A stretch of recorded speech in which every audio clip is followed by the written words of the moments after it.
ఇక వీళ్ళ మాటలు పూటకో మాట గడియకో లెక్క, కనీస అవగాహన ఉండదు.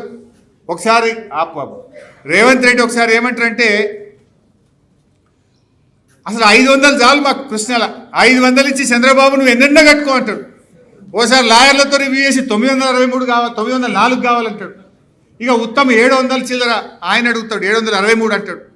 అసలు ముఖ్యమంత్రికి మంత్రికి ఒక అవగాహన ఉండదు. ముఖ్యమంత్రిది ఓ మాట, రేవంత్ రెడ్డిది ఒక మాట, రేవంత్ రెడ్డిది డబుల్ మాటలు. ఒక్కసారి చూడండి.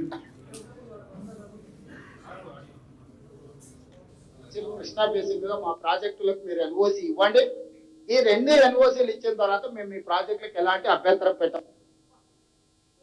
ఓ 1000 టీఎంసీలు దాదాపుగా గోదావరి మీద, ఒక 500 టీఎంసీలు కృష్ణా బేసిన్ మీద మా ప్రాజెక్టులకు మీరు ఎన్ఓసి ఇవ్వండి.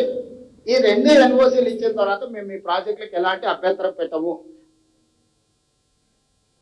ఈ తర్వాత 904 కావాలని ఒక రివ్యూ మీటింగ్లో సీఎం ఆఫీస్ ఇచ్చిన ప్రెస్ నోట్. ఇక్కడ 500 చాలన్నాడు, అక్కడ 904 అంటే మొత్తం తెలంగాణకి 763 టీఎంసీలు కేటాయింపు చేయమని చెప్పి ఈ ట్రిబ్యునల్ ముందు మా వాదనలు వినిపిస్తున్నాము. అంటే ఇప్పుడు 500 చాలని అవగాహన లేని మాట అనుకోవాలనా, 904 అని అతి తెలివి అనుకోవాలనా, 763 అని చెప్పి ఉత్తమ మాట నమ్మాలనా? అసలు ఎంత స్పష్టత లేకుండా మాట్లాడే వీళ్ళకి అసలు తెలంగాణ హక్కులు కాపాడుతారని మనం నమ్మొచ్చా?